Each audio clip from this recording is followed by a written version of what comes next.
Beneath the Shadows is the story of Grace Lockwood, who comes to the North Yorkshire moors from London with her husband Adam and her baby daughter Millie.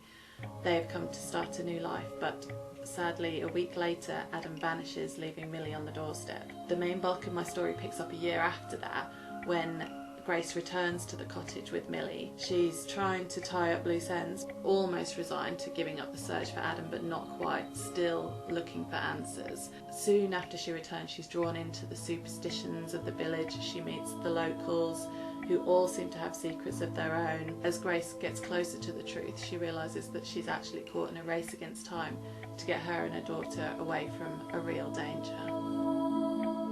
My personal association with the moors goes back about 15 years.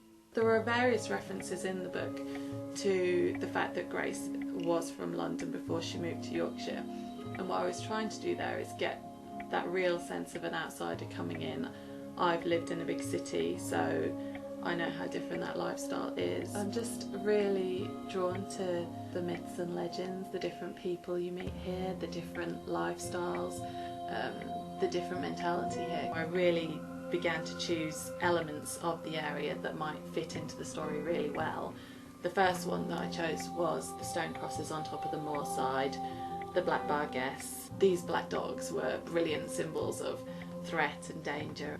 There's the Monk's Trot, which is a walkway that's at the top of the moorside that was used as a pathway for smugglers and for monks centuries ago. The Hand of Glory in Whitby, and also witching posts. I was using some of my favourite Gothic stories and working with them. I incorporated elements of Rebecca, which is referenced in the text.